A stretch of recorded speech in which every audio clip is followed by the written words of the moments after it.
Bonjour, bienvenue à Panem 360. Nous sommes en compagnie de Elida Almeida aujourd'hui, qui sera de passage à Montréal dans quelques jours, quelques semaines, pour faire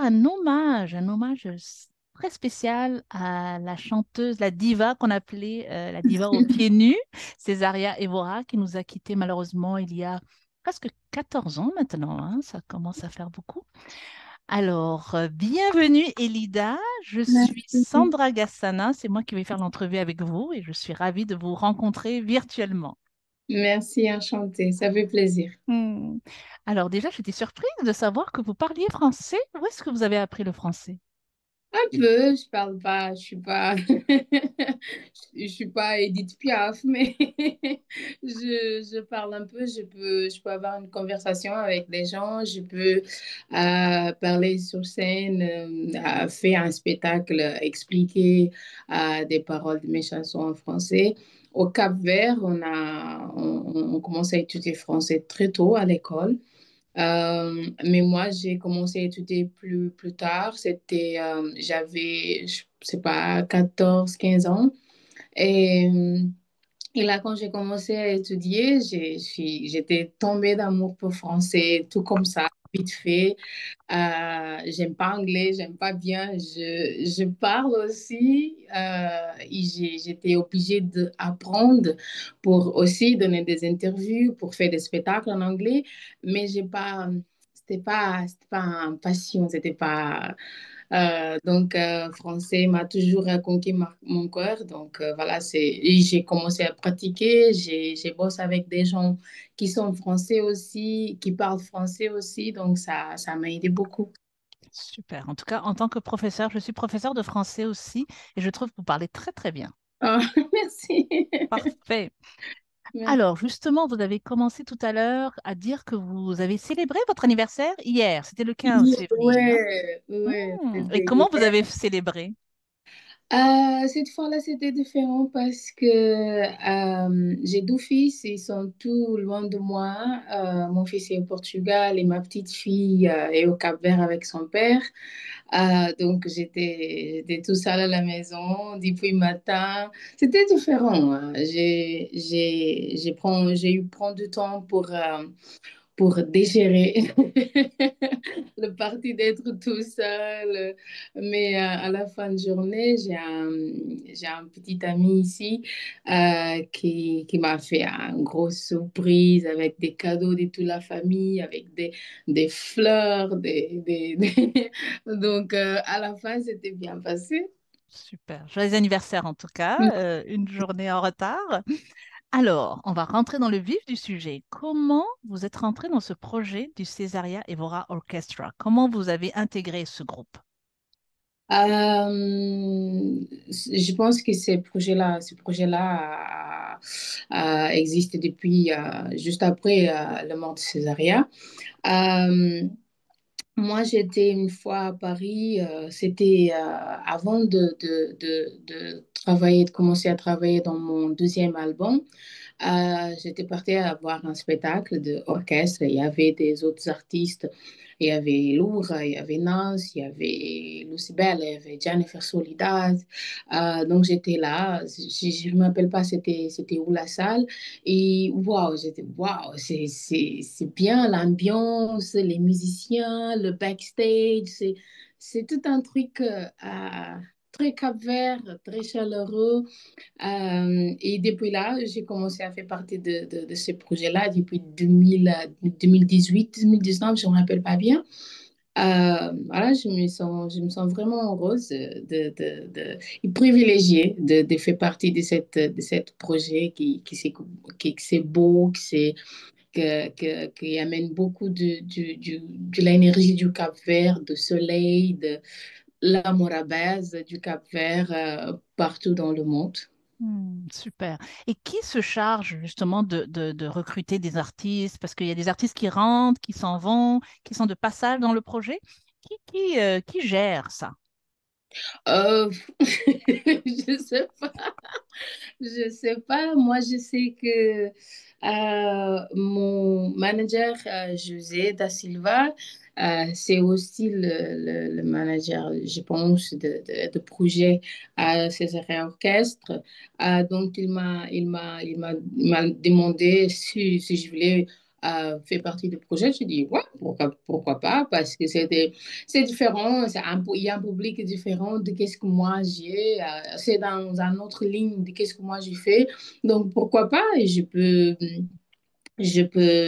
réagir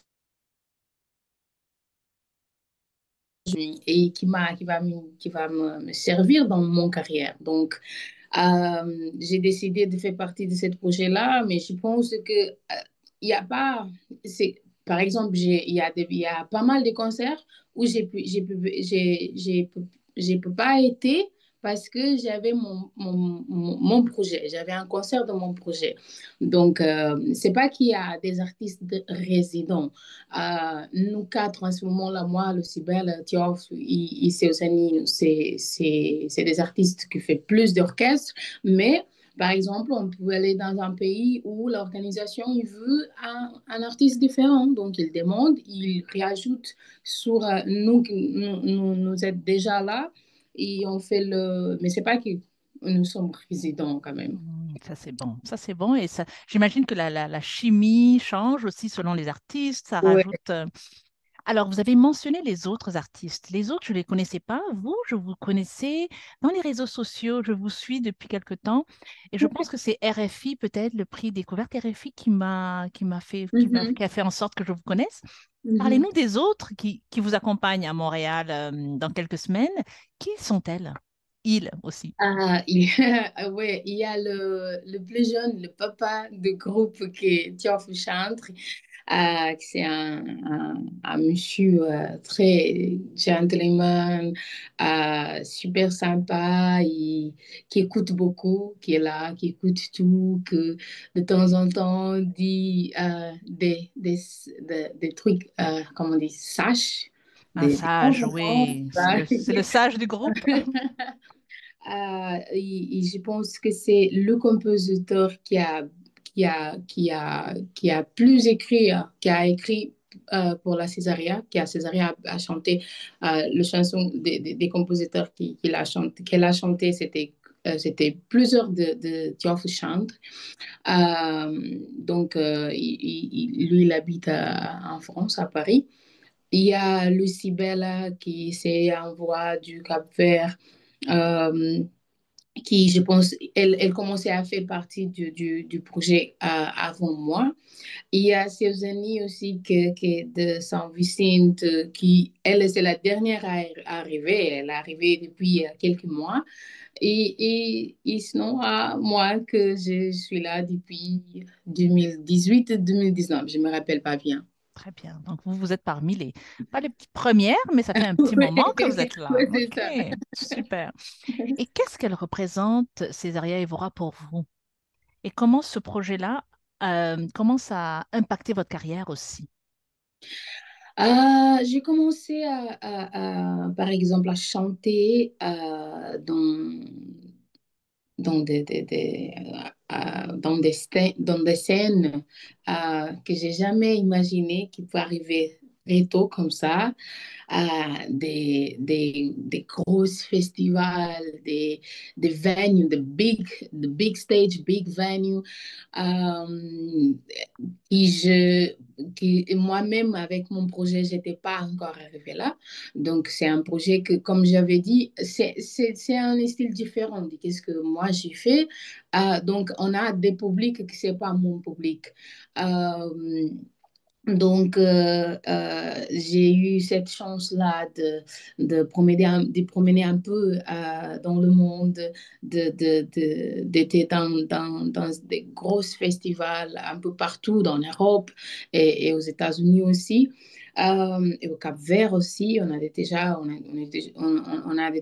a été déjà plusieurs fois au Maroc, par exemple. Donc, c'est différent, comme j'avais dit, à chaque fois que je sors de mon projet pour faire un orchestre de César, je viens avec quelque chose de nouveau par rapport à la musique. Je sens la musique d'une manière différente dans ces projets-là. Moi, je suis de sud du Cap-Vert, des îles de Santiago. Nous, malheureusement, on n'a pas grandi avec le style de musique traditionnel du Cap-Vert à la maison. Par exemple, morna, coladera, on n'a pas ça avant. On n'avait pas ça.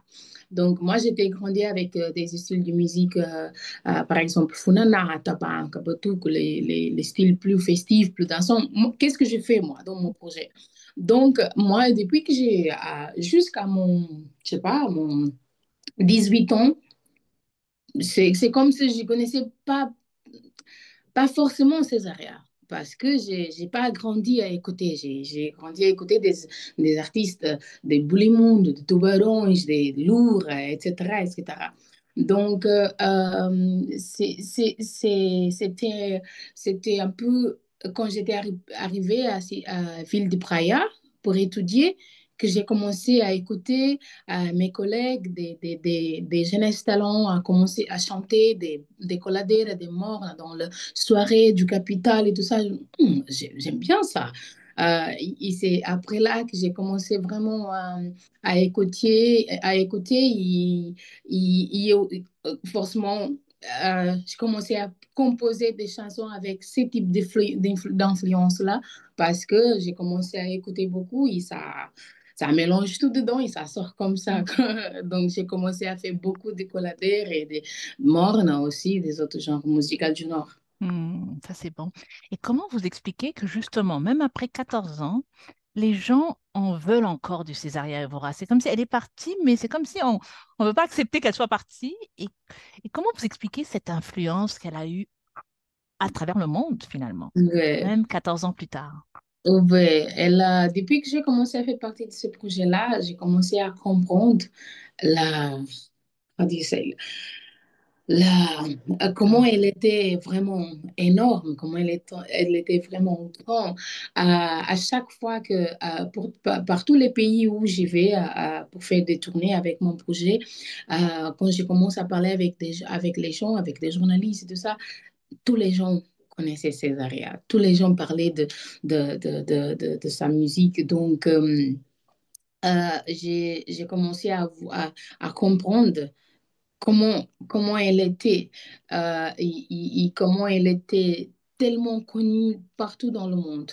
J'ai l'habitude de dire que elle a nous mis un tapis rouge où maintenant, aujourd'hui, cette génération-là peut défiler avec notre type de musique parce elle a bossé beaucoup, elle a fait tout un boulot pour maintenant, la musique du Cap-Vert est où on est aujourd'hui. Partout où on va, la musique du Cap-Vert est très respectée. Les gens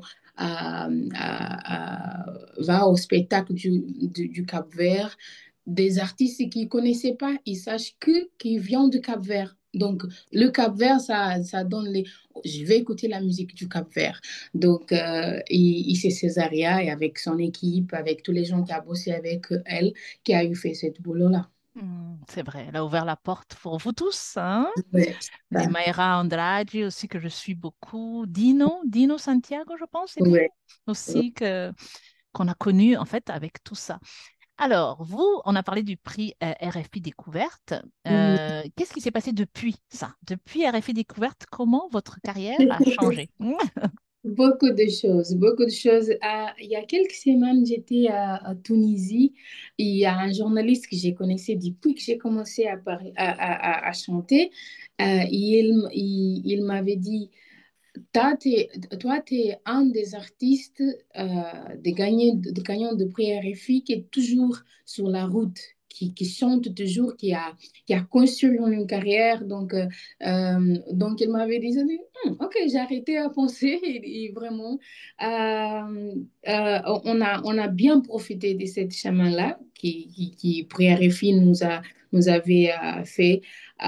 C'était vraiment surréal. C'était vraiment surréal. Tu étais dans 16 pays avec 18 spectacles différents par tout le continent africain. Donc, c'était vraiment un rêve pour moi. Moi, j'ai jamais pensé qu'un jour, je connaissais, par exemple, euh, Tchad, au Niger. J'ai vraiment même jamais pas entendu.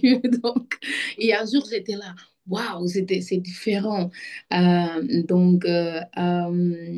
on était, moi et mon manager et tous les gens qui bossaient avec moi, on a bien profité de cette chemin-là. On a continué à bosser, on a continué vraiment à a fait des choses avec beaucoup de professionnalisme. Et après ça, est devenu encore plus de prix, encore plus de tournées, encore plus des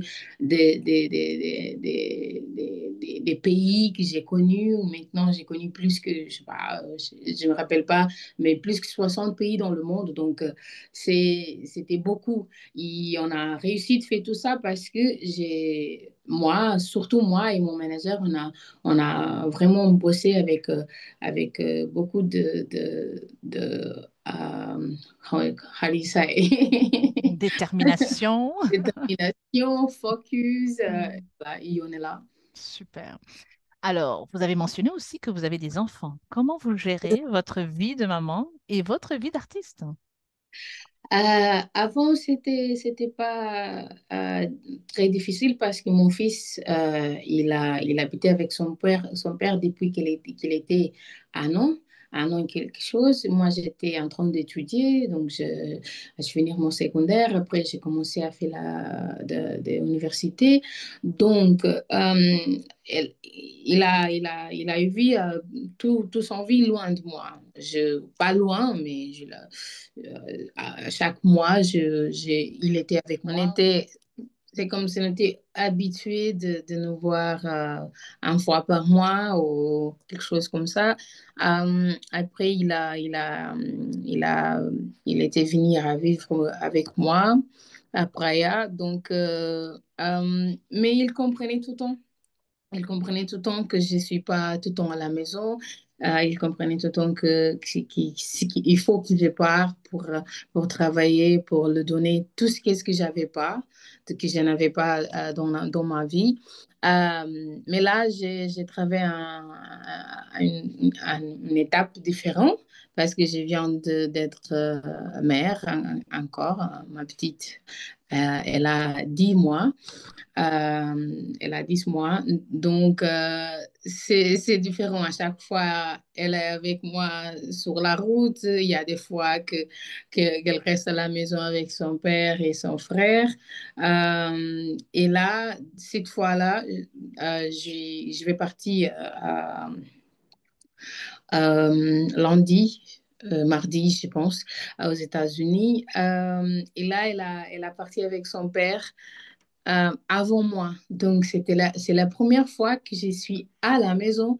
Ils sont pas là. Donc, normalement, c'est le contraire. Mhm, mhm. C'est pas du tout, c'est pas un bon feeling. J'ai pas aimé cette expérience-là. Je sais. Il me Votre cœur manque de maman beaucoup. est brisé là, d'être loin. Oui, oui, Mhm. il me manquait C'est beaucoup. vrai, c'est vrai. Non, c'est vrai que c'est pas évident. On trouve finalement un équilibre hein, Ouais, quand on fait les deux. Mais je suis ouais. sûre que vous allez vous replacer, hein, vous retrouver cet équilibre. Est-ce que c'est la première fois à Montréal? Non, pas le- Non, hein? Ok. Vous êtes non. venu. Vous êtes venu. Je pense que ça peut être troisième ou quatrième déjà. Ok, ok. Donc Ouais. vous connaissez l'hiver canadien aussi? Oui, oui. Ok, très C'était bien. pas, non, Hmm. toutes les fois que j'étais là Mhm. avant, c'était pendant l'été. Donc, c'est la première fois que On a une j'ai tempête. goûté de cette connue hiver. Hiver. Surtout aujourd'hui, je ne peux pas vous montrer, mais aujourd'hui, on a une grosse tempête. Donc, Ouais. heureusement que vous n'êtes pas encore là. Mais Ok. j'espère que le 27 février, quand vous allez venir avec tout le groupe, on Mhm. aura un temps un peu plus doux qu'aujourd'hui. Parce qu'aujourd'hui, tout est annulé, tout est fermé à cause de la Oh, grosse tempête. Oui. oh my God. Ok. Mhm. Alors, qu'est-ce qu'on peut aussi, vous venez pour dans le cadre de ce projet, mais vous est-ce que vous avez des projets de revenir avec votre musique? Oui, oui, j'étais aux États-Unis début cette année-là. J'étais au marché Global Fest au New York. Donc, le concert était très bien passé. Donc, c'est sûr qu'on va aller aux États-Unis, Canada. C'est pas cette année, l'année prochaine, c'est sûr qu'on va passer là. On est en train de monter en tournée.